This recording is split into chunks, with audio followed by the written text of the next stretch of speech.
espectro da paternidade, da parentalidade, com a visão, ai, chegaram os dois! Eu adoro que vocês já chegam juntos, que é para deixar a gente feliz.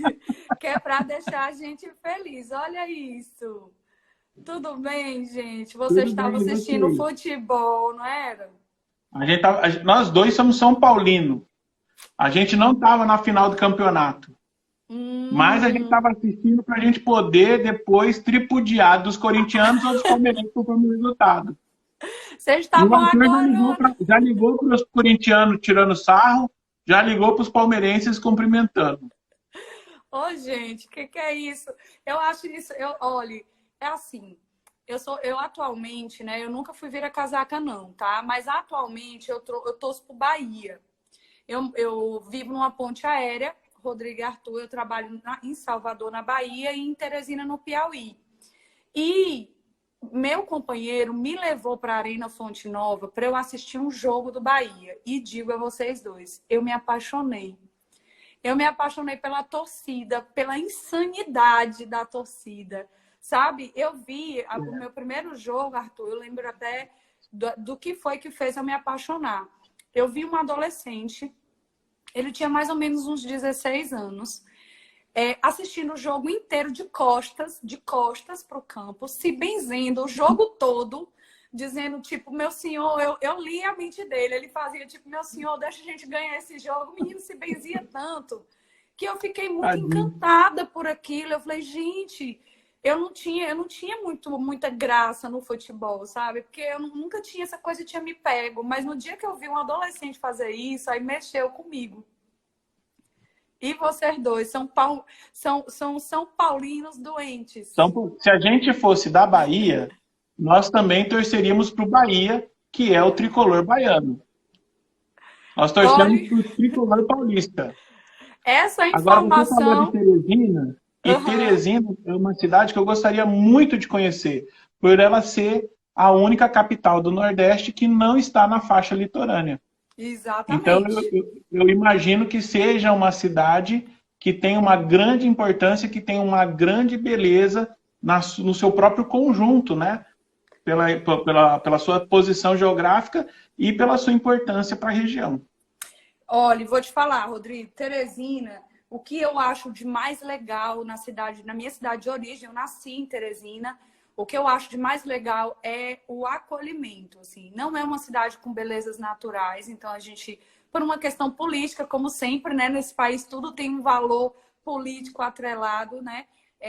A primeira capital do Piauí ficava na região mais central do estado, porque a riqueza do Piauí ela era oriunda das fazendas, então ficava lá na região central.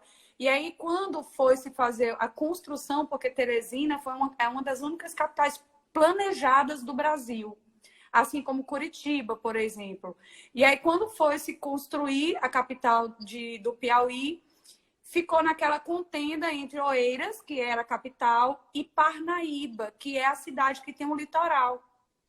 Então, houve uma briga muito grande econômica e política e acabou ficando no meio, que é Teresina. Teresina fica bem mediana entre as duas cidades, a distância, Olha que sabe? interessante. E é tudo de novo esse olhar político e das grandes elites do Brasil. E acabou que Teresina foi construída nesse sentido, por esse motivo. Agora, é o seguinte, eu preciso primeiro falar para vocês dois porque que eu me sensibilizei de convidar vocês dois para falar hoje sobre essa coisa de a relação de pai com filho, a relação de pai com um pré-adolescente. Arthurzinho, você sabe que você é pré-adolescente ou você é criança? Minha avó já fala que eu sou pré-adolescente. Eu nem vai ganhar presente do Dia das Crianças esse ano. Vou sim, vou sim. Ó, Arthur, eu vou te ajudar. Depois eu vou convencer seu pai a dar seu presente, mesmo você sendo um pré-adolescente, combinado? Então, Mas eu... vai dar presente de aniversário? Pois é, pois é. Então, eu acabei convidando assim vocês dois, porque eu acompanho vocês nas redes sociais há algum tempo, não é recente, já tem um tempo. Então, de vez em quando, eu faço uma interação lá, eu falo alguma coisa nos depoimentos que o Rodrigo fala e tal. E me emociona muito, assim, é uma coisa muito pessoal, a forma como o Rodrigo conduz essa relação com o Arthur, o dia a dia do que vocês fazem juntos, como o Rodrigo, depois de uma história que foi uma história inicial muito difícil, como o Rodrigo vestiu essa camisa da responsabilidade, que é uma camisa que é além do amor, tá, Rodrigo? Porque o que eu posso te dizer é que eu conheço inúmeros pais extremamente amorosos com seus filhos, mas que não veste a camisa da responsabilidade, sabe? De dizer assim, eu preciso ser exemplo, eu preciso conduzir, eu preciso mudar meu tempo, meu time pessoal para olhar para o tempo do Arthurzinho, para o time do Arthurzinho. Então, acompanhando vocês nas redes sociais, fica muito claro para a gente, é muito fácil perceber que essa relação sua com o Arthur é uma relação de doação, né? Que é algo que a gente hoje, enquanto educadores, né? Eu sou pediatra, eu sou médica de adolescente, tá, Arthurzinho? Por isso que eu tô te dizendo que você é um pré-adolescente. E eu sou educadora parental em disciplina positiva.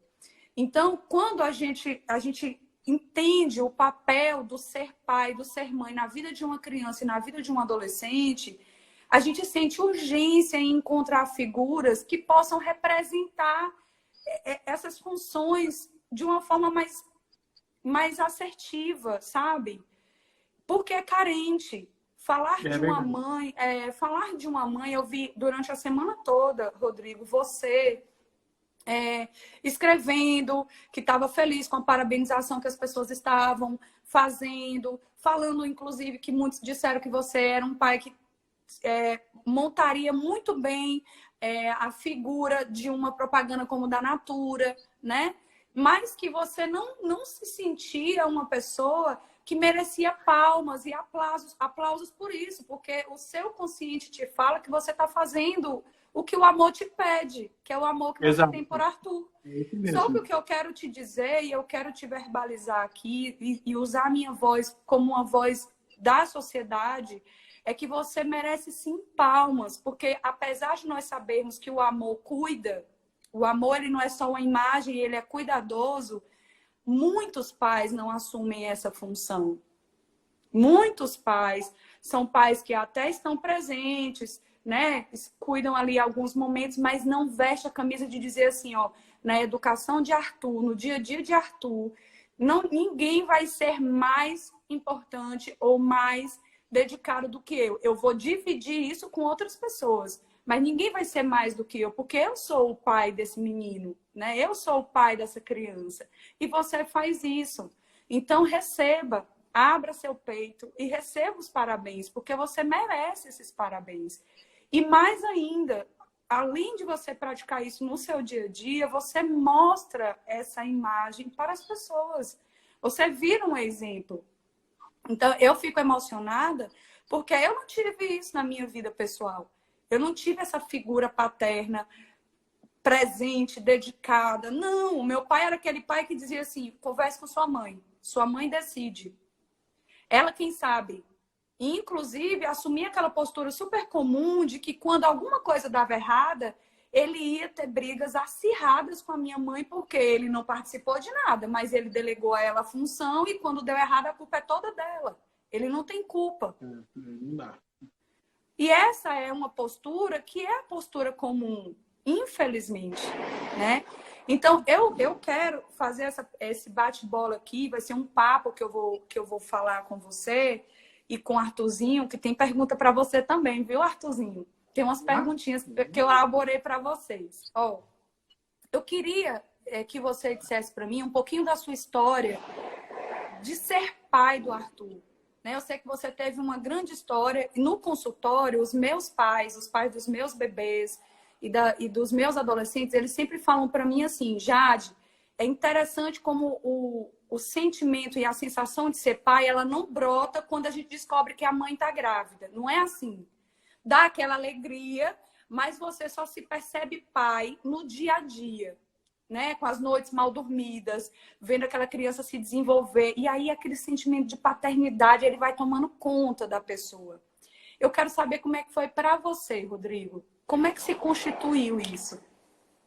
O meu sentimento, o sentimento de pai, ele vai acontecer em 2 momentos.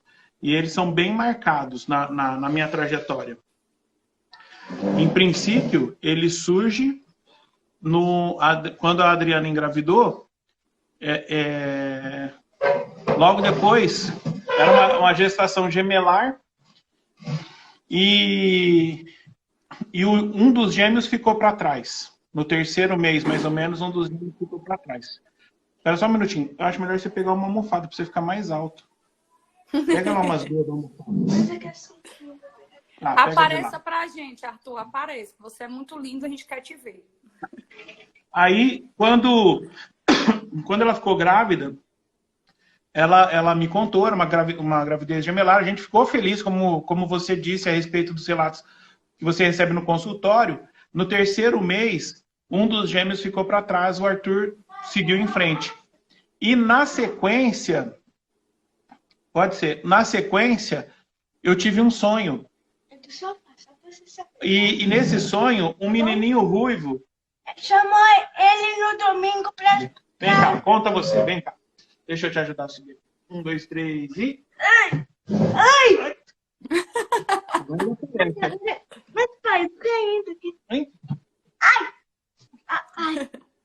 Era um menininho ruivo chamando ele no domingo pra jogar bola com ele. E aí, o recado que ficou na hora que eu acordei, o sentimento que eu tinha... Falar que a gente ia passar por várias dificuldades juntos. Mas que a gente ia superar todas. Então, naquele momento, eu tive a certeza de que eu ia ser pai de um menino e que esse menino era ruivo e era um menino alegre, era um menino esperto. Então, esse foi o momento. Depois, o Arthur nasce, ele nasce de 30 semanas. Ele nasceu pesando 1,530, 1,5 com 3 com 0,9, medindo 45 centímetros, 4 com 5,9. Às 8h10 da manhã, 0 com 8 com 1 com 0,9. No dia 9/9/9. De 2009. O único 9 que ele precisava ter, ele não tinha. De 7. Ele nasceu de 9, ele nasceu de 7 meses. E aí, quando ele estava esse tempo... Era 8 horas. Nasceu às 8h10. Aí, nesse tempo que ele estava na UTI, com 20 dias de vida, ele como era um parto complicado, eu não fiquei na sala do operatório. Ele foi direto para a UTI. E, na sequência, ele já desenvolveu enterocolite. E aí, no dia 9, ele nasceu, ele operou dia 17, dia 23, dia 28 e dia 29. No dia 29, então ele fez 4 cirurgias com 20 dias de vida.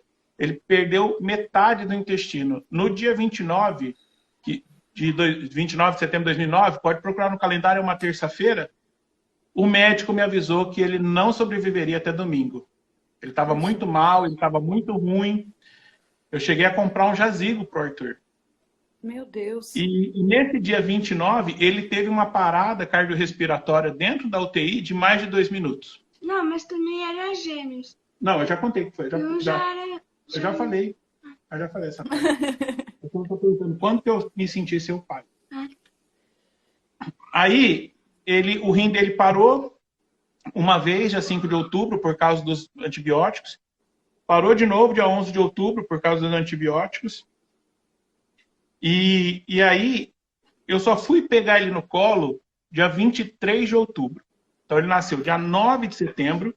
E eu só pude pegar ele no colo dia 23 de outubro, depois dele ter operado 4 vezes, depois de eu ter comprado o jazigo para ele, depois do rim dele ter parado 2 vezes. Quando eu peguei ele no colo e ele olhou para mim, aquele momento eu tive certeza que eu nasci para ser pai do Arthur.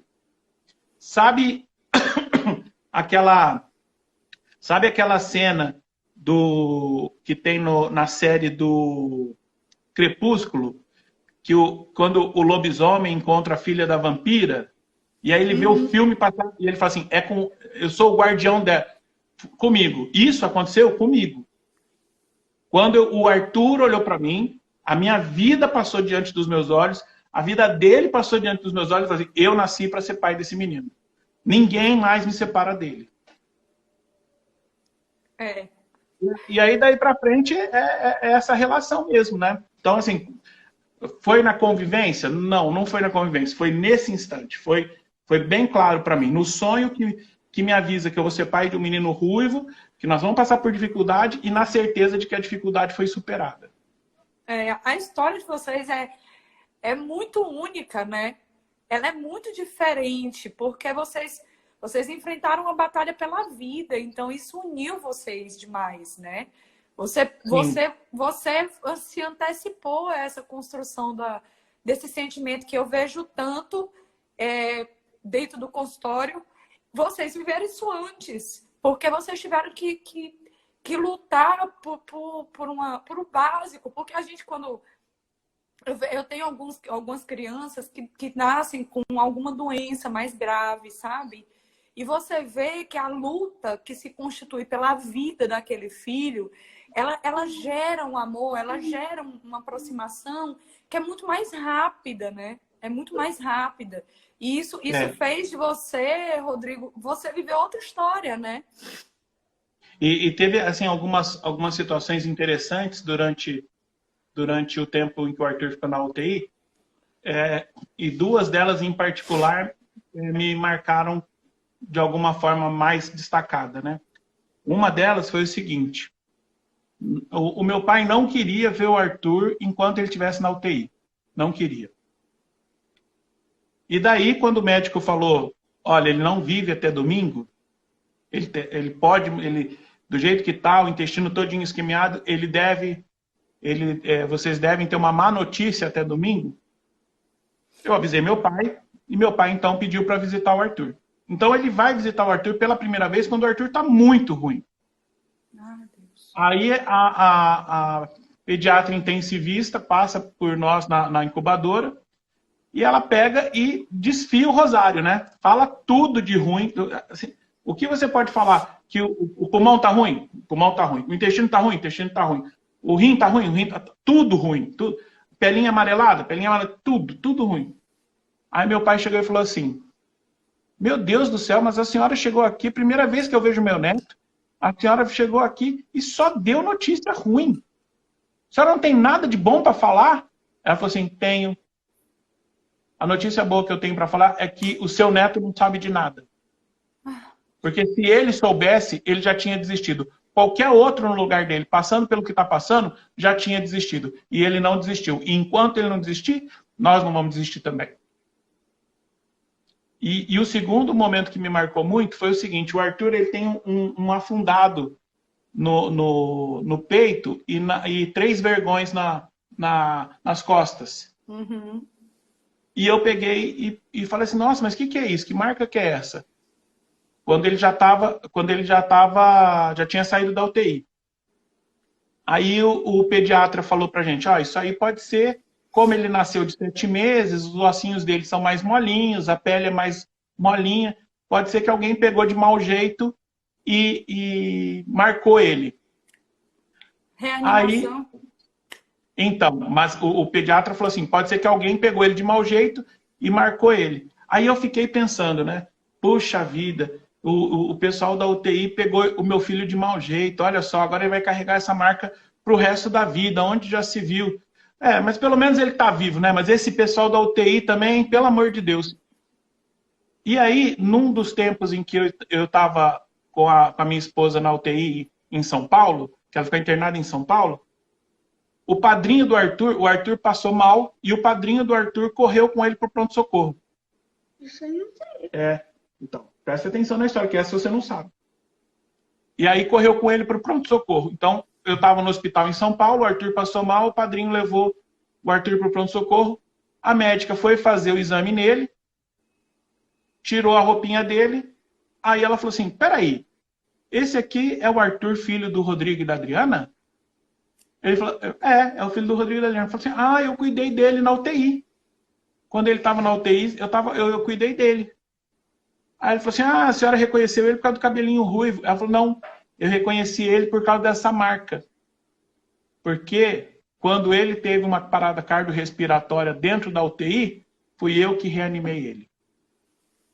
Então o Arthur vai carregar para sempre no corpo dele a marca do médico que naquele instante que a vida de um bebê de 20 dias estava escapando, foi a mão daquele médico, daquela médica que agarrou e segurou ele aqui. Para o resto da vida, uma marca de gratidão. Aquela marca que eu me enganei e achei que era de distrato, de maltrato, na verdade era uma marca de amor. Na hora que você falou, eu lembrei dos bebês que eu já reanimei. E aí, então, a gente tem que reconhecer isso, né? O médico intensivista, ele está lá dedicado na expectativa, no lugar do pai, no lugar da mãe, né? No momento em que o pai ou a mãe não pode estar de mão dada com o bebê, é o médico que está, é o enfermeiro que está, é o técnico de enfermagem que está. Então, os pais, eles precisam compreender essa necessidade e estabelecer um vínculo saudável. Muitas vezes os pais têm dificuldade de compreender, né? E acabam falando assim, mas o senhor não vai fazer nada? Não tem mais nada para fazer? O senhor, puxa vida, por que o senhor não tenta? E a gente não tem ideia do que é que o médico já fez, já tentou, né? Por causa dessa abnegação da atitude do corpo clínico.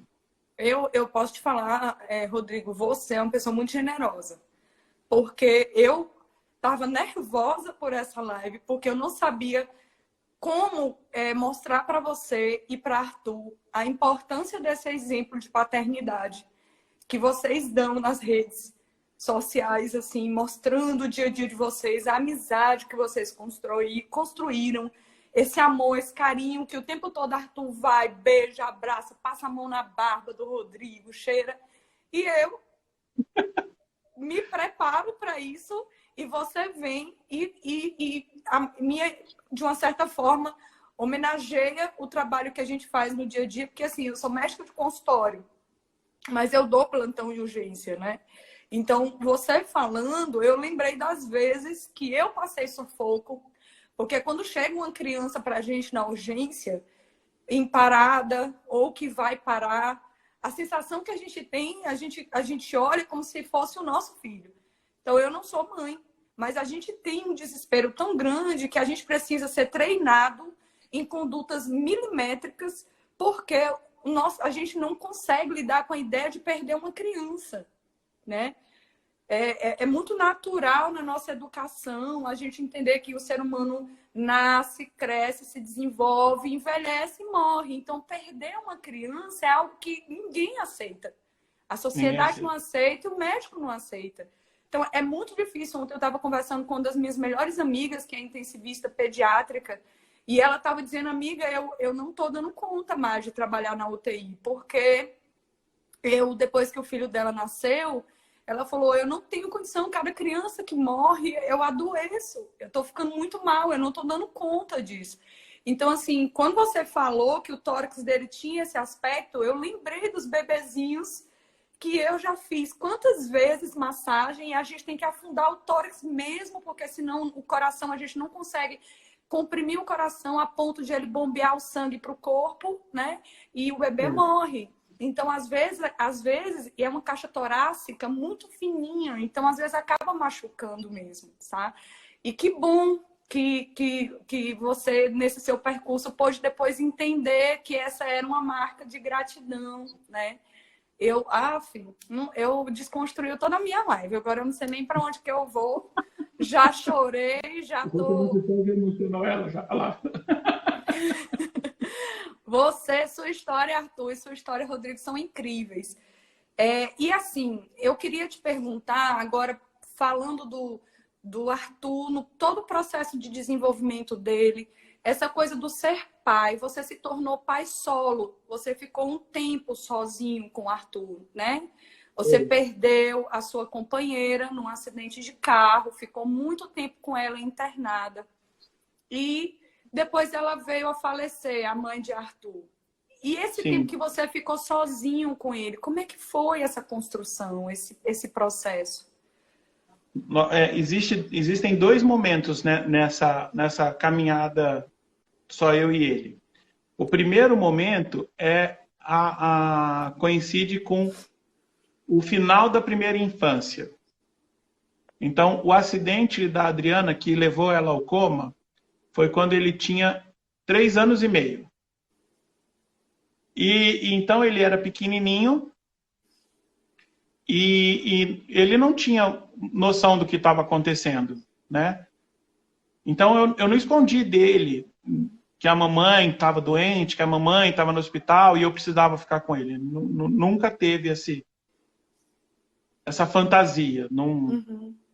Porque senão ele poderia imaginar que a mãe não quer ficar com ele, né? Cadê minha mãe? Ah, ela está trabalhando muito. Ele vai ficar com raiva do trabalho. Isso, então, muito bem. Ele tinha clareza, ele sabia que ela estava no hospital. Mas quando eu me organizei, como é que o papai organizou o tempo? 2 dias trabalhando, 4 dias com ela e 1 dia comigo. Ficava 4 dias no hospital, 2 dias trabalhando e 1 dia com o Arthur. E esse dia com o Arthur era o dia do Arthur mesmo. Eu ia com camiseta de super-herói, eu desligava o celular, era o dia dele. Nos dias que eu estava no hospital, como ela ficou muito tempo em UTI, eu não podia ficar dentro da UTI com ela. Então eu ligava para ele. E ao ligar para ele, criança de 3 anos, 4 anos, nem sempre quer falar no telefone, né? Não é por birra, não é por má vontade, é porque não entende, é porque não quer, não está interessado, né? Não é atrativo, né? Não é atrativo. Não é. Naquele tempo não tinha WhatsApp, não tinha videochamada, FaceTime, não tinha. Então, o que eu fazia? Qual foi a minha estratégia? Eu ligava para ele e falava que era o Mickey. Aí eu falava assim, oi, Arthur, você quer entrar na minha casa? Ah, eu já ia me esquecendo. Para fazer a minha casa parecer, é preciso dizer as palavras mágicas. Aí eu imitava o Patati Patatá. Então, aí ele falava, aí ele conversava, porque era com o Patati Patatá, era com o Mickey, era com o Pateta. Aí ele conversava. E aí, quando ele já estava bem entretido com o Mickey, eu chegava assim, o Pateta, né, falava assim, Arthur, você quer falar com seu pai? Aí ele falava com o pai, né? O Pateta pediu, o Mickey pediu, o Patatá pediu, ele falava com o pai. E quando eu conversava com ele, o que ele tinha para me falar? O que uma criança de 4 anos tem para falar? Ela tem para falar o que ela descobriu no parquinho, que se você colocar muita água na terra, o castelo não vai conseguir ser construído, né? Que uma determinada forma geométrica é mais atraente para ele do que outra, né? Sobre os programas de televisão que ele assiste. Então, naquela época, ele gostava muito do Backyardigans. E eu até hoje lembro da música dos Backyardigans, lembro o nome dos Backyardigans e ele já não lembra. Né? Então, eu entrei no mundo dele. Né? Eu, mesmo machucado, mesmo ferido, mesmo ocupado com outras obrigações, eu me preocupei em entrar no mundo dele e me fazer igual a ele, para que ele pudesse me ouvir e para que ele pudesse falar comigo. Então, esse é um momento. E o segundo momento é quando ele começa já a amadurecer, e é o momento mais ou menos que a gente está vivendo agora. Nós estamos passando por uma outra fase de transição, né? E em que ele começa, então, a ter gosto. Ele começa a ter opiniões. E que, então, a gente precisa chegar no equilíbrio e fazer. Né? Não é fácil, mas a gente tem que trabalhar nesse equilíbrio. Então, quais são as 3 regras da nossa casa? Papai sabe tudo, papai disse tudo, papai é o chefão. Papai sabe tudo, papai está sempre certo e papai é o chefão. E essas regras serviram no segundo momento da infância dele, quando assim, não tenha medo, não tenha dúvida. Se você não sabe, eu sei. se você não sabe o que fazer, não sabe que decisão tomar, não sabe, pode deixar que eu tô aqui para te... Faz você, é para você fazer, mas eu te ajudo. Eu te dou a segurança que você precisa.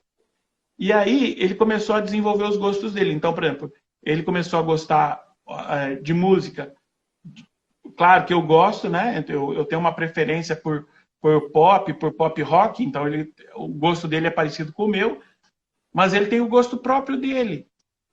E ele começou a desenvolver o gosto dele por determinados tipos de comida, por determinados tipos de programa, por programa não só de TV, mas por programa de lazer, e a gente começou, então, a ver de que maneira que a gente podia conciliar os meus interesses com os dele. Agora que ele está se tornando adolescente, então agora já não funciona mais na base do eu decidi, está decidido. De vez em quando é preciso haver uma mão mais pesada, né? Porque a asa começa a ficar grande demais.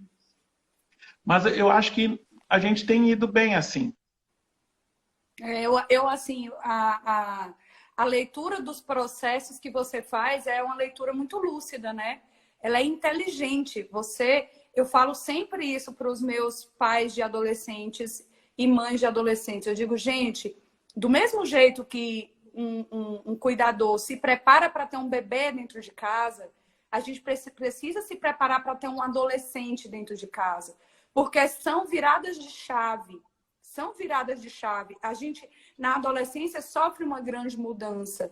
É uma faixa etária, Rodrigo, que é muito assim, oscilante. Cada instituição diz que a adolescência começa numa idade e termina em outra. Eu gosto muito da definição da Organização Mundial de Saúde, que diz que a adolescência começa aos 10 anos de idade, tá? Porque a puberdade começa mais ou menos nessa época. Por isso que eu disse que Arthurzinho já é adolescente. E o grande barato, né? O grande projeto neurológico do cérebro e do corpo de um adolescente é achar o seu lugar, é a tal da individuação. É essa pessoa que está aí, você está abraçando agora, passando a mão nesse cabelo ruivinho, decidir quem vai ser esse Arthur, né? São no mínimo 10 anos, no mínimo, porque quando a gente bota cérebro é mais tempo ainda de desenvolvimento para a gente descobrir o que serve para mim como pessoa. Vai ter coisa que o Rodrigo ensinou e que o Arthur vai dizer, poxa, aquilo ali que meu pai falou serviu para mim. E vai ter coisa que ele vai para um caminho bem diverso e que o Rodrigo vai ter que lidar com a própria frustração de dizer, poxa, eu pensei que o Arthur ia para o lado A, mas o Arthur escolheu o lado B, mas tudo bem, o que importa é ver meu filho feliz. E isso eu não tenho nenhuma dúvida, né? Esse lance é interessante, porque assim, o maior problema que eu vejo os pais enfrentarem é em razão das expectativas que os pais fizeram em torno dos seus filhos. Eu não tenho expectativa nenhuma em relação ao Arthur. Nenhuma. Eu não espero absolutamente nada dele. Você chegou no nível elevado, viu? Você faz terapia, Rodrigo? Porque parece que você é uma pessoa terapeutizada. Mas o que acontece, o que eu tenho que me policiar é em ter certeza que eu estou atendendo às expectativas dele. Então a gente até conversou sobre isso, que eu falei assim para ele assim, a hora que você estiver grande e você não precisar mais de mim, eu vou poder ir embora. Porque questão de ir no médico para fazer acompanhamento de coração, tá? Aí, mas por que você se preocupa tanto com isso? Eu falei assim, não, porque eu quero ficar com você enquanto você precisar de mim. A hora que você estiver grande e não precisar mais de mim, aí eu posso ir embora. Até lá eu tenho que me cuidar. Aí ele falou assim, não, mas você não pode ir embora quando eu ficar grande. Né? O que você falou? Quem vai ser avô dos meus filhos? Aí eu falei assim, você quer ser avô dos seus filhos? Aí ele falou assim, eu quero. Porque eu gosto muito de ter vô. Aí o que nós combinamos? Que a gente vai ser vizinho. Vamos ser vizinho. Ah, bacana. É bem legal isso, viu, Arthurzinho? Ele fica sabendo que tem uma casa à venda aqui no condomínio, ele vai atrás para ver preço. Porque ele já quer comprar a casa para garantir que nós vamos ser vizinhos. Legal. Eu acho que É assim, Rodrigo, você chegou num nível que é um nível muito difícil de entendimento, porque, na verdade, hoje em dia, com esse monte de informação que a gente recebe aqui na rede social, né, que tem muita gente muito boa. Há pouco tempo entraram alguns colegas meus de profissão, entrou o Felipe, que é do médico de jovens. Então, assim, quando você começa a acessar bons profissionais, mesmo sem estar ali dentro do consultório sendo acompanhado por eles, você tem muito conteúdo legal aqui na rede. E na rede, com certeza, você já teve acesso a essa informação de que o bacana do ser pai, do ser mãe, o que torna mais leve isso é você entender que você vai dar uma base para essa pessoa decidir quem ela quer ser, o que ela gosta. Óbvio que para dar uma base, de vez em quando vai ter que puxar uma orelha, de vez em quando vai ter que dizer um não, né? De vez em quando vai ter que controlar os horários, né? Porque não dá para a gente pedir para um menino de 10, de 11, de 12, de 14 anos que ele saiba se controlar. Ou ele não tem ferramentas para isso, né? Então, o que eu posso te dizer é assim que você já chegou no início da adolescência com meio caminho andado. E eu acho muito bacana a parceria. Eu lembro no vídeo que você fez lá, que você simulou um barbear, né? De Arthur fazer uma barba. Como foi legal. O que eu achei mais legal naquele vídeo, sabe o que foi? Você disse, Arthur, faça. Você disse, Arthur, faça. Você não foi lá e disse, peraí, meu Deus, tô com medo dele não conseguir, e pegou e fez tudo para ele. Você deu um molde e ele seguiu o processo. Então, essa é a grande sacada de ter um pré-adolescente, de ter um adolescente dentro de casa. A gente precisa confiar neles. Eles vão errar? Vão. A fase de errar é essa. Essa situação tem duas coisas interessantes para falar. Uma delas é a seguinte: o Arthur, eu comecei a colocar ele pequenininho, com 6 anos, 7 anos, para cuidar das coisas de casa, né? Então, assim, a parte de brinquedo é responsabilidade sua, você trata de arrumar. O seu quarto é responsabilidade tua, você trata de arrumar. E material de escola é responsabilidade tua, você trata de arrumar. E uma das coisas que eu comecei a fazer com ele é ele lavar a louça. Inclusive, no nosso canal no YouTube, tem um vídeo, ele com uns 6, 7 anos, lavando louça, onde ele explica que ele lava as coisas de plástico. E as colheres. Porque era coisa que não quebra, né? Então, não corta, não quebra, então ele lavava. Hoje, ele já me ajuda, quando a gente vai lavar a louça, ele já ajuda a lavar a louça e a guardar a louça que fica na altura dele, né? Uhum. Então, ele enxuga e guarda. Então, você tem que saber o momento de passar a responsabilidade para ele, para o seu filho, né? E nesse caso da pré-adolescência, uma situação interessante, além desse da barba, aconteceu uma outra que também foi interessante, que foi ele tomou banho e veio me dar um abraço. Saiu do chuveiro e veio me dar um abraço. No que ele veio dar um abraço com o braço aberto assim, e ele foi me abraçar por cima, eu senti o cheiro. E não era cheiro de banho mal tomado, era cheiro de adolescente, né? Aí eu falei assim, Arthur, deixa eu te contar uma coisa. A partir de agora, você vai ter que começar a usar desodorante. E só passa desodorante quem já é pré-adolescente. E ele ficou super feliz. Porque ele falou assim, tô ficando grande. E eu falei assim, a partir de agora vai começar a aparecer pelo em você. E foi aí que ele começou a contar os pelinhos do bigode. Que ele parou de contar nos 72. Né? Olha lá. Olha lá, ó. Olha, olha. Você tem que tirar a roupa, bobo. Você tem que tirar a roupa pra passar. Figura. Olha, gente. É uma figuraça esse menino, Rodrigo, pelo amor de Deus. Vai tá ardendo. Se eu tivesse falado, vou passar, Ô, Arthur, quer dizer que você já está todo pré-adolescente, já usa desodorante e já fez a primeira abordagem na sua barbinha, não é isso? Ele tem um aparelho próprio para adolescente. Típico! Eu adorei isso. Eu adorei. Então, assim, eu acho que essa lição do dia a dia... Então, eu estava falando assim, eu falei para ele, vai começar a aparecer pelos em você. Quando aparecer os pelos, você me avisa. Aí, começou a aparecer pelo, né? Em um lugar que não pode falar. Arthur, deixa eu te dizer, ó, todo menino e menina vai ter pelo nesse lugar que não pode falar. Mas não... tem pelo que você não tem. Tem um pelo que você não tem. Eu me divirto agora, meu. Jesus, essa live tá sendo... E todos os pelinhos dele são tudo vermelho.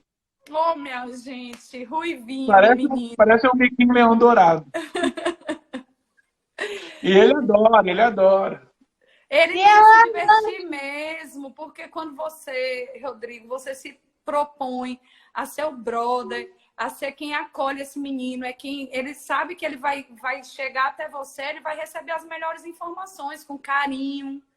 E sempre sabendo, como você se posicionou muito bem, que tem a regra também, que tem a coisa ser até a disciplina, até a organização, né? Porque às vezes a gente olha a figura de um pai muito parceiro, muito brother, como você é, do Arthurzinho, e aí a gente fica naquele lugar, como muitas pessoas pensam. Porque para eu educar bem meu filho, eu tenho que ser controlador, eu tenho que ser mais duro. E não há necessidade. Você é um exemplo muito claro de que ao mesmo tempo que você consegue ser firme, você é gentil, você é parceiro. Dá pra gente mediar isso, né? O que a gente tem combinado é o seguinte. Arthur, você acha importante que o pai fale o que pode e o que não pode fazer? Sim, porque se não falasse, os filhos iam fazer uma bagunça na casa.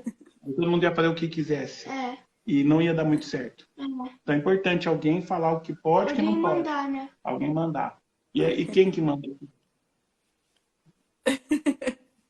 O que a criança quer, na verdade, não é necessariamente regra.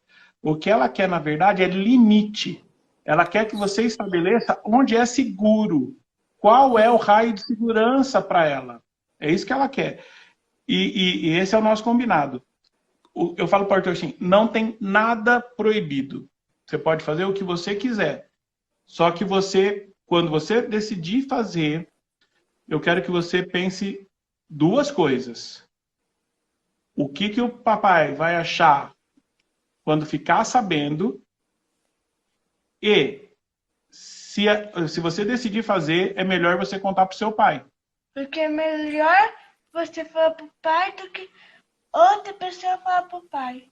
Eu cresci nessa lógica também, Rodrigo. Minha mãe dizia assim, ela sempre falava isso. Minha filha, confiança é uma coisa que depois de quebrada não se recompõe. Fica sempre aquele medo, aquela questão ali atrás. E eu cresci muito nisso, porque ela dizia, não vamos quebrar a confiança um no outro, uma na outra. Então, pode ser que o que você vai me falar eu não goste, eu não concorde, eu fique até chateada. Mas eu prefiro que você me fale do que eu ouvir pela boca de outras pessoas. Então, minha mãe era assim, parecida com você nesse ponto, entendeu, Rodrigo? E isso me ajudou muito, porque me ajudou a ser uma pessoa que encaro as minhas atitudes, eu assumo as minhas decisões, eu não me envergonho das coisas que eu faço, sabe? Mesmo que às vezes não sejam as mais perfeitas, apesar de que a gente sabe que não existe perfeição, mas eu assumo, porque eu aprendi isso dentro de casa, né? Exato. Agora, do mesmo jeito que essa regra serve para ele, antes de fazer, você considere o que o seu pai vai pensar quando ficar sabendo do que você fez, essa regra também serve para mim. O que eu fizer, eu tenho que pensar o que o meu filho vai achar quando ficar sabendo o que eu fiz. E veja bem, para o pai é mais grave, porque não é o que o meu filho vai pensar agora. Mas o que o meu filho vai pensar daqui a alguns anos? Quer dizer, vamos supor assim, eu me envolvo num caso grave por um crime qualquer, um crime sério, vamos pegar corrupção. Eu, por acaso, sou envolvido num esquema político corrupto e meu rosto acaba estampando os jornais, todo mundo me chamando de bandido. O que ele vai pensar de mim? Então, qual que é o melhor? Já nem entra no esquema, já nem entra. Então, a mesma regra que vale para o filho, a mesma regra que vale para o pai. Antes de fazer, você pensa no que a sua família vai pensar. E isso não é no sentido de que família é um grande limitador. Não, não é isso não. Porque, e aí já é um exemplo prático, né? O Arthur, quando ele era pequeno, eu não dei refrigerante para ele. Não dei porque eu não quis dar. Eu bebo muito refrigerante, mais do que eu gostaria, mas eu optei por não dar para ele. E ele não tomou, não se acostumou a tomar. E conforme ele foi crescendo, ele foi vendo que os amigos tomam, que os familiares tomam. E ele perguntou para mim, pai, por que eu não posso tomar refrigerante? Por que eu sou proibido de tomar refrigerante? Eu falei, não, você não é proibido. Ele falou, mas por que eu não tomo? Eu falei, você não toma porque você não quer. Ele falou, mas você nunca me deu. Eu falei, não, nunca te dei porque eu não quis. Mas você agora... não toma porque não quer. Ué, você quer tomar? Quero. Aí ele tomou e viu que não gostou, não foi do jeito que ele esperava, e ele optou então por não tomar. Mas agora eu gostei mais ou menos. Ele gosta mais ou menos, que é doce, né? Então, mas tem aquele gás, né? Não é muito bom, ele não gosta muito. Eu acho que e aí eu falei para ele assim, a mesma regra serve para bebida alcoólica. Daqui a pouco você vai encontrar amigos seus que vão beber bebida alcoólica, vão beber cerveja, vão beber vinho, vão beber outras coisas, e eles vão falar, vão te oferecer, vão querer que você beba. Você está proibido de tomar? Não. Mas pensa o que o seu pai vai achar quando você beber. Tipo assim, ele falou, pode fumar? Pode beber cerveja? Pô, pode, talvez, mas primeiro fala pra mim. Se acontecer, fala pra mim. E aí fazer os ajustes das idades, né, Rodrigo? Que é aquela coisa de a gente fazer um acompanhamento, saber quais são as idades que o cérebro já está mais tolerante a chegar a um componente químico que tem potencial de dependência, porque todo componente químico pode gerar dependência, os lícitos e os ilícitos, né? Que às vezes a gente fica muito... Você fica naquele lugar de que, porque isso aqui é permitido, porque é lícito. Isso daqui não é permitido porque é ilícito. Mas, na verdade, todos esses componentes têm uma associação com dependência. E aí, quando o cérebro está imaturo, a gente diz, é o que eu falo no consultório, eu digo para os meus adolescentes, eu digo, olha, agora ainda não. Ok, você teve curiosidade de experimentar, experimentou, mas não é para ser rotineiro, porque o seu cérebro ainda não está pronto. Vamos fazer um acordo, vamos deixar mais para frente. Explico para eles direitinho, que adolescente adora se sentir. Quem está fazendo a escolha é ele. Eu só preciso explicar o porquê da escolha. Mas quem está fazendo a escolha é ele. Então, é esse o caminho que vai mudar agora na adolescência do Arthur, né? Essa coisa você explicou muito bem. Você faz um diálogo com o Arthur, que não é que a gente está falando de um controle que não permite que o Arthur faça escolhas. Na verdade, você está dizendo, Arthur, se você quer fazer uma escolha, converse comigo, porque eu tenho um pouco mais de conhecimento e eu vou poder te dizer se essa escolha vai ter algum risco, e aí você vai poder definir melhor a sua escolha, né? Então, é isso que eu falo sempre. Você assume um papel muito legal porque você é a pessoa de referência para o Arthur. Você soube se transformar nessa pessoa. A gente não se transforma em referência só porque você é uma figura autoritária dentro de casa. A referência, Rodrigo, ela passa por vínculo.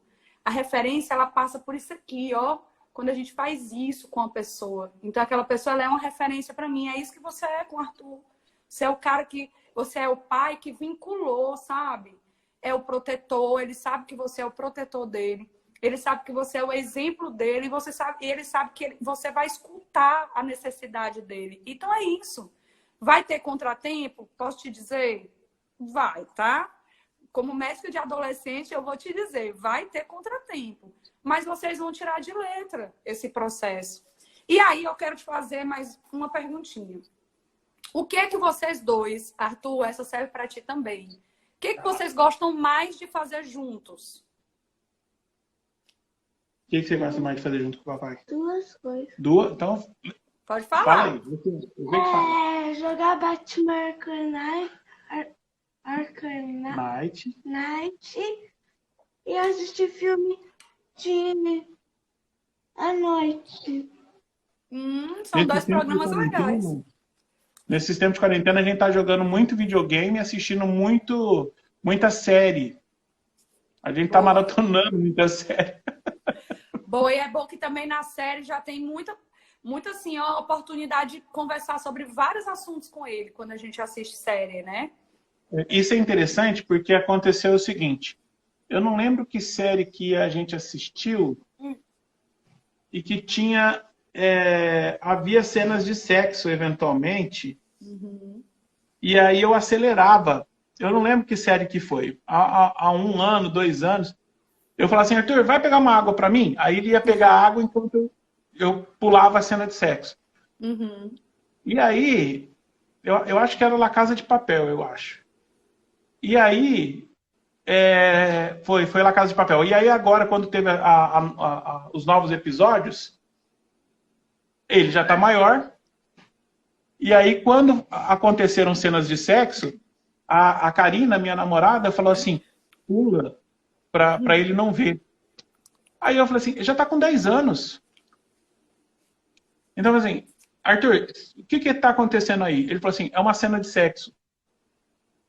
Você tem alguma dúvida com relação a isso? Não. Tá tudo bem para você? Tá. Até porque não foi ostensivo também, né? Não foi assim, Sim. né? Mas era... Vou te dizer, Rodrigo, não foi o que ele veria sozinho num celular, num tablet, num computador, se você não tivesse abordado isso antes. Porque uma das coisas que já dá mais medo nos cuidadores de adolescentes é conversar sobre sexualidade e sobre sexo. Gera muita insegurança. As pessoas ficam com medo, achando, será que eu vou estimular o meu filho? E, na verdade, agora vai entrar a médica aqui no discurso, muitas pesquisas já foram feitas que mostram que as principais fontes de descoberta de sexo e sexualidade na adolescência são amigos, que vai cada um mentir mais que o outro, né? Vai contar um monte de coisa irreal e não vão falar de uma forma mais bacana e saudável sobre sexualidade e sobre sexo. O parceiro ou a parceira com quem a pessoa vai viver os primeiros momentos e o pior de todos, pornografia.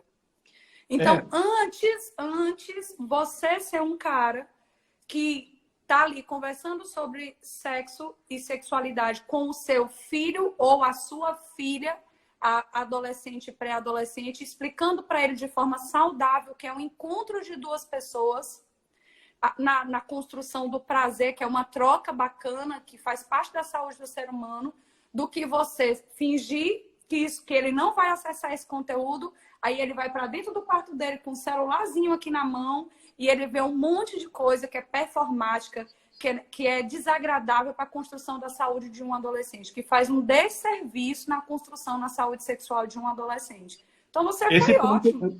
Esse ponto é muito importante, que é o seguinte: o Arthur não tem celular. E o tablet dele, ele tinha um tablet para usar para a escola, que ele usava só para a escola, mas acontece que por causa desses tempos de aula online, eu preferi montar um computador de mesa para ele, melhor do que o tablet, para ele poder fazer as tarefas.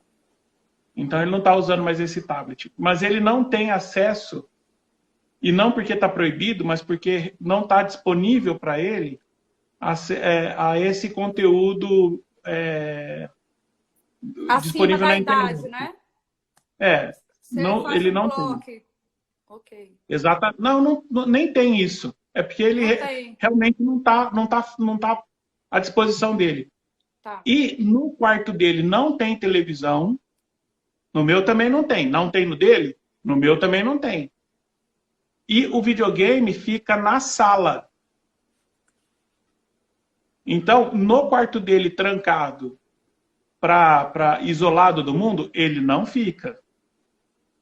eu sei que vai chegar um momento em que ele vai dar essa preferência, né? Por ficar sozinho, mas é porque ele vai tentar achar o espaço dele. Pensando nisso, nós estamos até conversando, né, Arthur?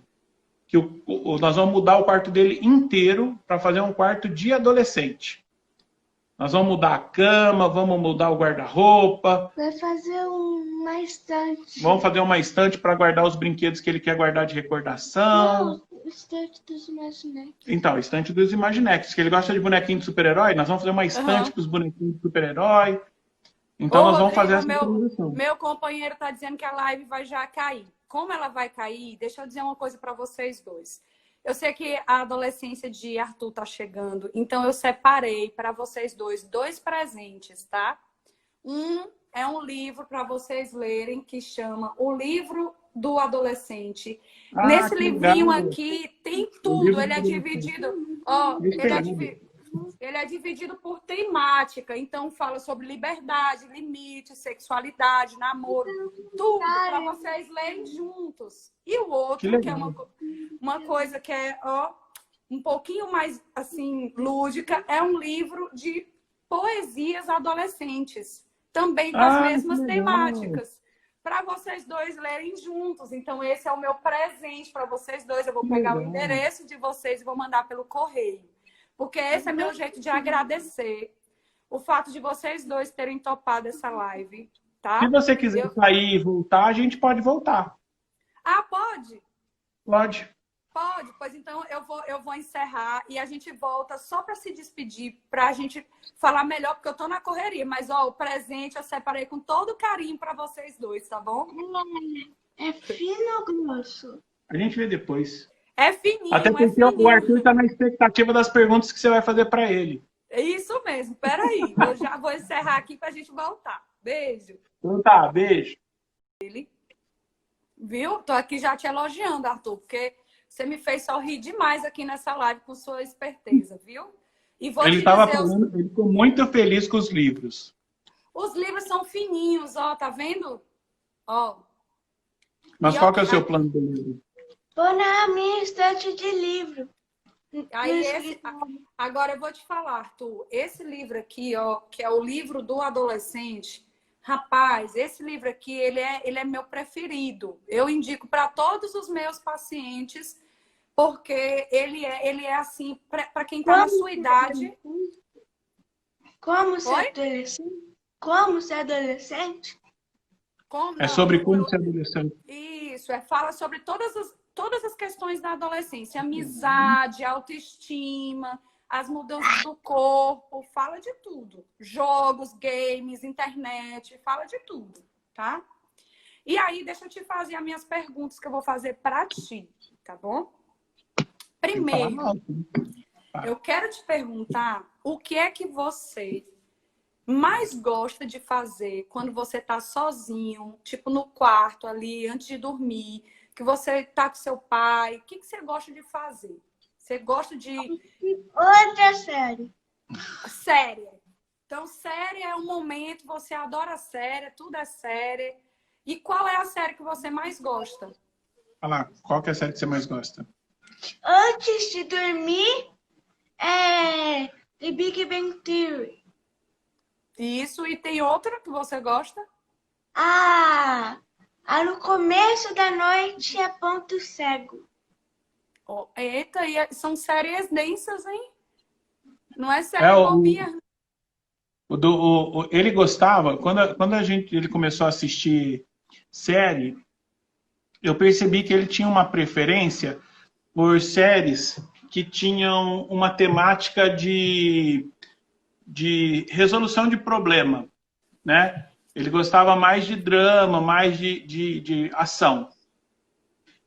E aí eu apresentei para ele séries com essa temática, e uma que ele se afeiçoou bastante foi ao Mentalista. Uma que conta a história...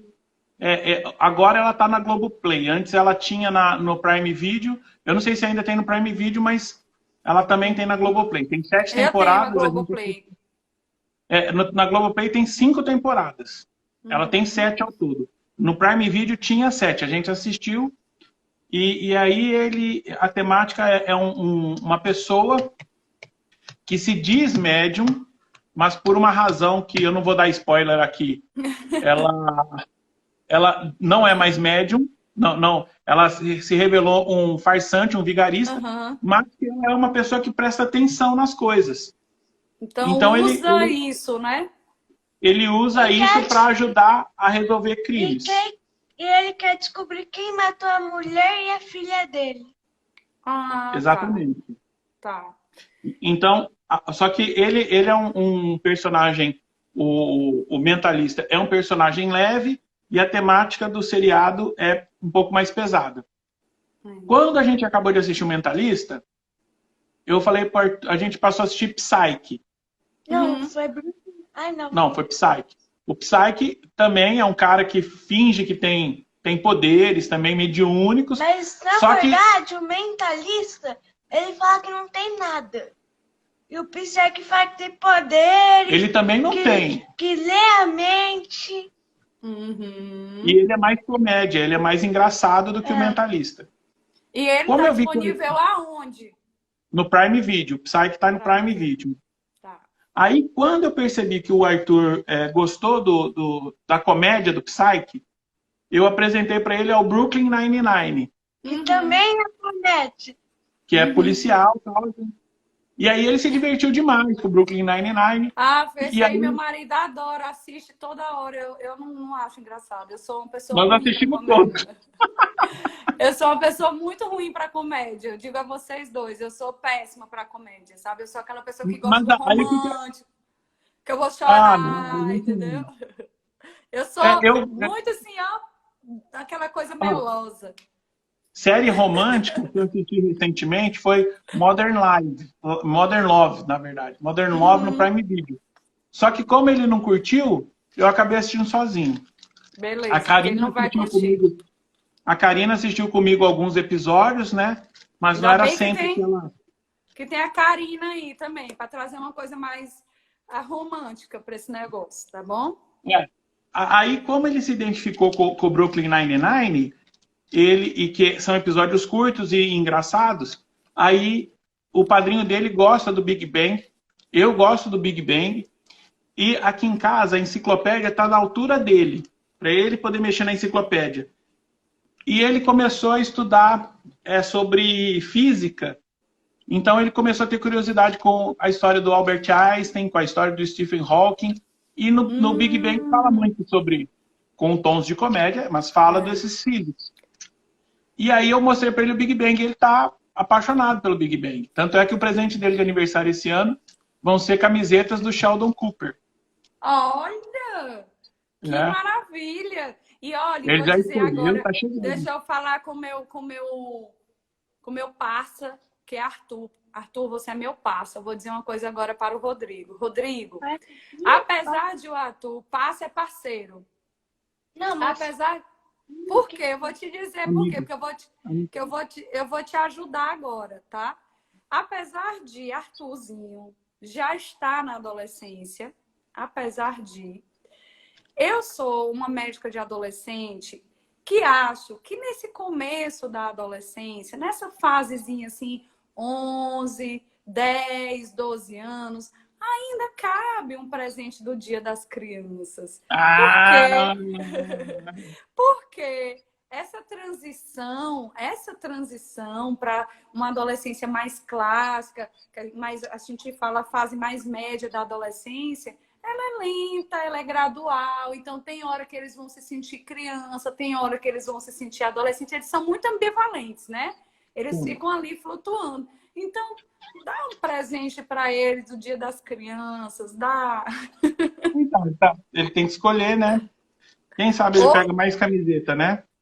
Pois é, Arthurzinho, aí. Então, agora, Arthur, deixa eu te fazer mais uma pergunta. Quero que você seja bem honesto comigo. O que é que você não gosta de fazer que o seu pai diz que é para você fazer? Matar os tanques, eu não quero matar os tanques.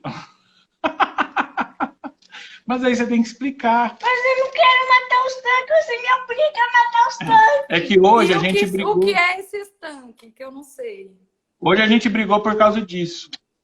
Ele tá falando de um episódio pontual, e é interessante trazer essa situação. No jogo do Batman que a gente tem jogado, o Batman enfrenta o inimigo que cercou o Batmóvel. Na etapa do jogo que nós estamos, o Batmóvel está cercado por tanques. E você tem que estourar esses tanques. E eu destruí todos e falta só um que é o chefão. E ele é muito difícil. E esse aqui, ó, é que eu mato, ele tá me obrigando. É porque normalmente eu jogo para ele as fases que ele não gosta e deixo as fases, a parte que ele gosta para ele, que é a parte de luta, não a parte de estratégia. Eu já gosto mais da parte de estratégia. Ele gosta da parte de ação. Só que o que acontece? Eu tô sentindo muita dor na mão esquerda. Eu acho que eu tô com ler ou tendinite, alguma coisa. E a maneira e o botão para apertar, para segurar a parte de armas do tanque é na mão esquerda. E aí eu fico com a mão muito tensa e minha mão dói demais. E aí eu pedi Arthur, pra tá ele. justificado. Tá justificado, é porque tá doendo. Mas é muito difícil pra mim. Tá difícil para ele, mas ele... vai conseguir. Não, ele conseguiu. Certeza. Ele conseguiu. Ficou só um tanque do... Mas é isso que eu tô falando, é muito difícil. Não, mas agora nós já estamos na fase só desse, só de um, é fácil. E aí, uma coisa que eu acho... Não te ajuda. Uma coisa que eu acho legal de pontuar é como é que funciona a mente de um adolescente ou pré-adolescente, né?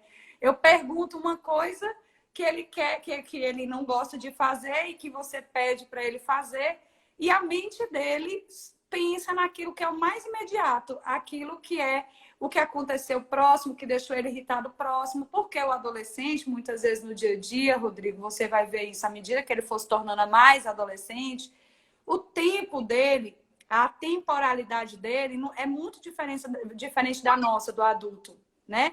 Você pega o adolescente, diga. Aquele negócio que você disse qual é o programa que a gente tá assistindo, a gente assistiu um novo que chama Umbrella Academy. Ah, é muito boa essa. Essa eu assisti já. É muito boa. Saiu 2 já no Netflix. Tem um novo, tem 2. Exatamente. Eu tô começando 2 agora. Tá lá baixado no meu celular. Não vai nem por. Ai, eu já assisti tudo. Ah, não. Pois não me fala do 2 não. Porque eu ainda não assisti. Sabe o que aconteceu? Mas sabe uma coisa interessante nesse imediatismo que você está colocando? Arthur, se você tivesse que ser uma outra pessoa, qualquer pessoa, por um dia, quem você seria? Uma pessoa viva. Qualquer pessoa que exista viva, quem você seria? Pode ser de episódio? Não, uma pessoa real. Não sei. Você não tem ninguém que você gostaria de ficar no lugar dessa pessoa por um dia?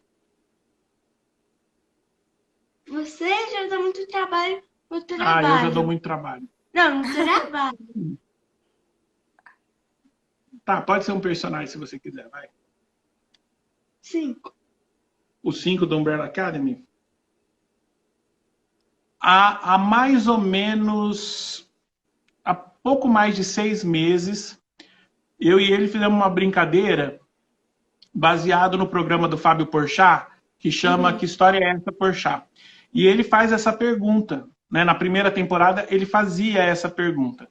E quando a gente fez esse vídeo está no nosso IGTV e no nosso canal no YouTube, a gente tinha acabado de voltar de Campo Grande, onde a gente foi dar uma palestra num evento, em que um dos palestrantes também foi o Pyong Lee, o hipnólogo, que estava no Big Brother e tal.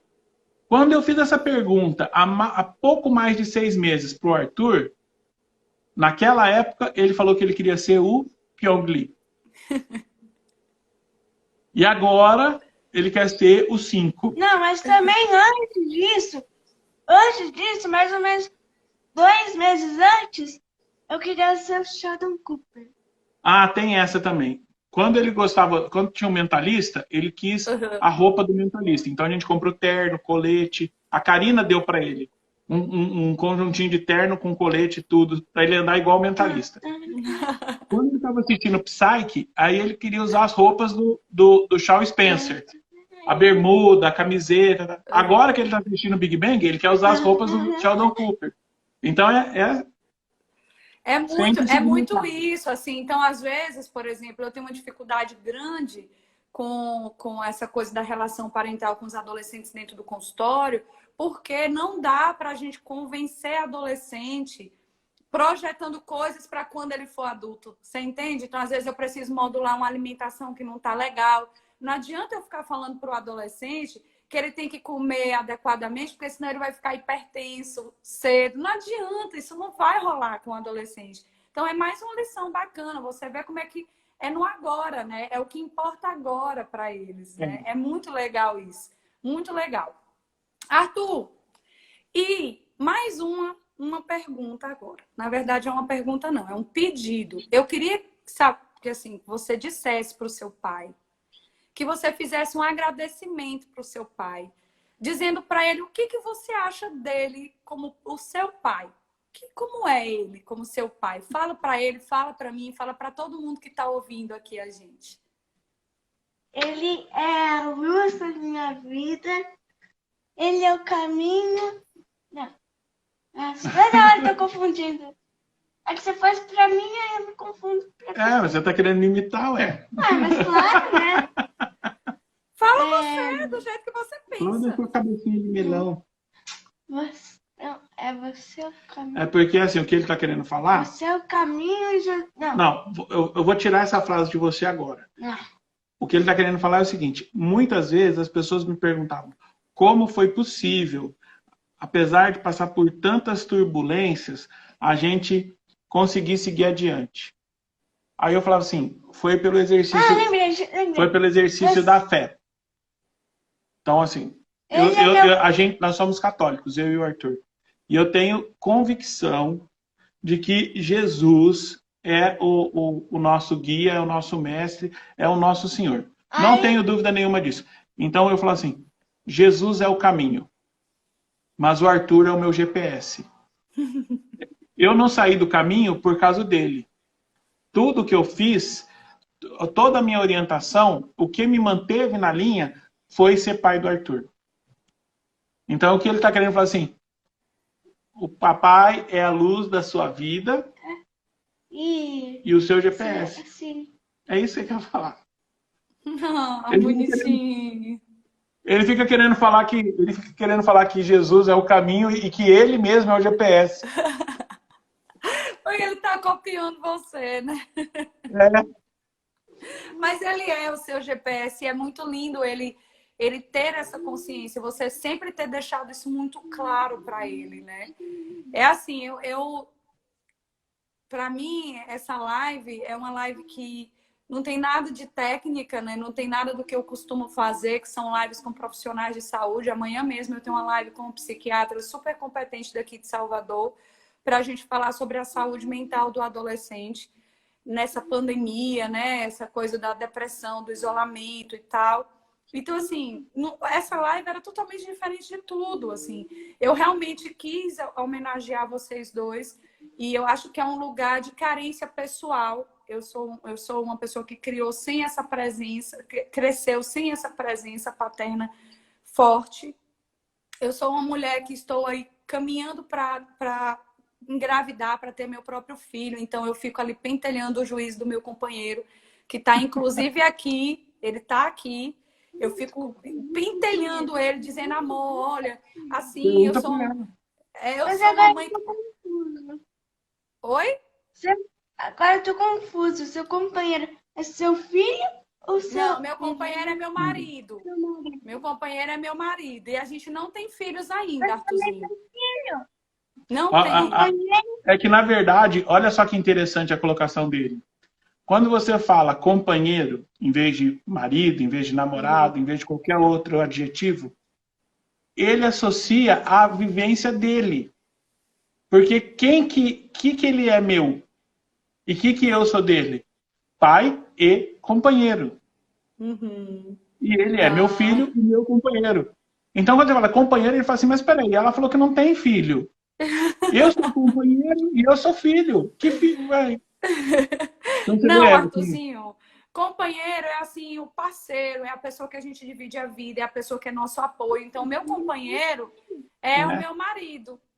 Você é mais que companheiro, você é meu filho.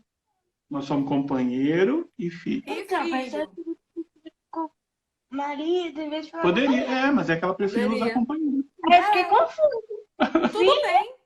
Não, tudo bem, tranquilo. Você tem todo o direito de Mas ficar é engraçado, confuso. que é o marido. É.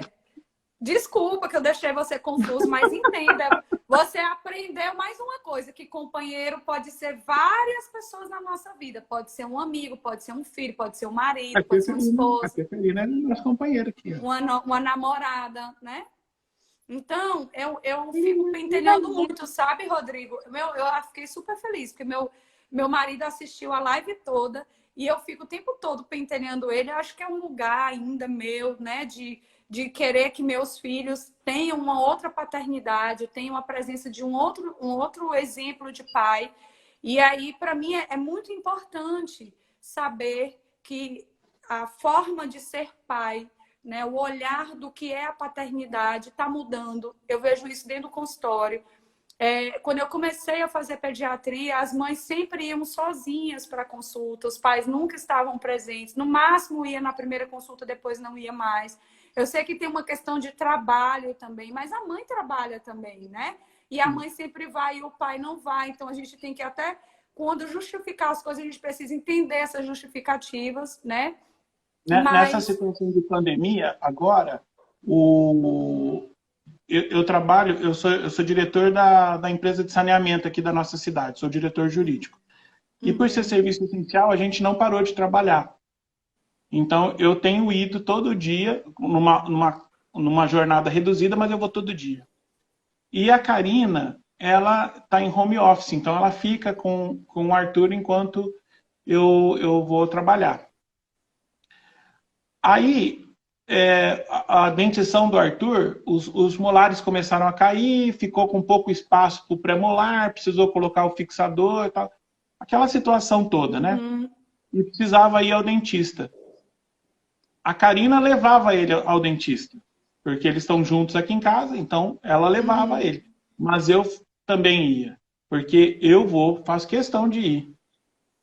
Entendeu? Então, médico, eu vou. Reunião pedagógica, eu vou. Mas sabe o que é? É que depois do dentista, a gente vai lá no McDonald's. Olha, não fala, né? não fala isso para uma médica, não, por favor, tá, Arthur? Não, ele vai para tomar milkshake, Olha, pro gelado. Ele para poder anestesiar, né? Então é isso. Então, assim, essa live Mas tinha um valor muito especial, pro seu sabe? companheiro aí, eu vou falar uma coisa. Seu filho! Não é filho, Não, Arthur. Acabou de. Eu tô brincando assim, ó. Não, Arthur, você é muito inteligente, cara. Você é muito inteligente. Eu tô passada com sua inteligência. Passada. Eu Você vou vai falar uma frase amar para ele. esses livros que eu vou mandar para você. Vou mandar uma mensagem para ele gravar no coração dele. Filho é a pior ideia que alguém pode ter. Coisa que vai lhe acontecer. Não vai ter nada melhor na sua vida, antes ou depois, não vai ter nada melhor do que um filho. Não vai ter. Mas, não tenha dúvida, é a pior ideia que alguém pode ter. Porque você vai abrir mão de muitas coisas, você vai abrir mão de muitos planos, você vai abrir mão... Ou é isso, ou você não é pai, ou você não é mãe. Se você está achando que vai ter filhos e não vai abrir mão, você não é pai, você não tenha então, realmente não tenha. Mas não há nada melhor do que você ter um filho, do que você saber que vai ter alguém a quem você passar o legado da sua história. Para te acompanhar. Exatamente. Isso, nem todos nós vamos ser nome de rua. Né? Nem todos nós vamos ter o nome inscritos sequer numa nota de rodapé dos livros de história. Mas no coração dos nossos filhos, no coração dos nossos netos, com certeza nós vamos ficar. É isso. Eu acho que Você deixou uma frase muito importante. Me ajudou muito, viu, Rodrigo? Você me ajudou muito, porque eu tô dando pressão, viu? A pressão. A Karine Kel tá falando, Dra, use essa frase no consultório. Doutor. Adorei. KKK. Isso, a Karine disse assim, ó. Um paizão. Ele é um paizão mesmo. Você sabe que um dos problemas da gente fazer live, eu e o Arthur, é que ele fica lendo os comentários. Aí eu tenho que tirar os comentários. Arthur, você tá certo. Leia comentário mesmo, porque as pessoas entram aqui para ouvir o que vocês estão falando. O meu marido, o que é que ele falou? Mac é vida. Acreditem, ele faz isso comigo. A gente também... O nosso lanche preferido é o Big Taste. Hambúrguer, queijo, alface, tomate e o molho. O meu nutricionista falou que não pode por causa do molho. Ai, meu Deus. Então, gente, olha, muito obrigada. Eu, assim, tô muito grata. Eu já chorei nessa primeira parte da live, porque vocês, de uma certa forma, homenagearam o meu dia a dia, a minha experiência no pronto-socorro. Eu me emociono todo sempre que eu assisto as coisas de vocês dois. E eu sou grata por vocês usarem a experiência do dia a dia, que é amor puro. O que vocês mostram é amor puro. Um amor que faz o Rodrigo ir aprendendo sobre todas as etapas da vida do Arthur. Você vê que agora o Arthur está entrando na adolescência, o Rodrigo já está se preparando para isso, já está vendo como é que funciona a adolescência, pensando em fazer um quartinho, conversando sobre a internet, se tem um celular, se não tem. Então, assim, isso é muito legal.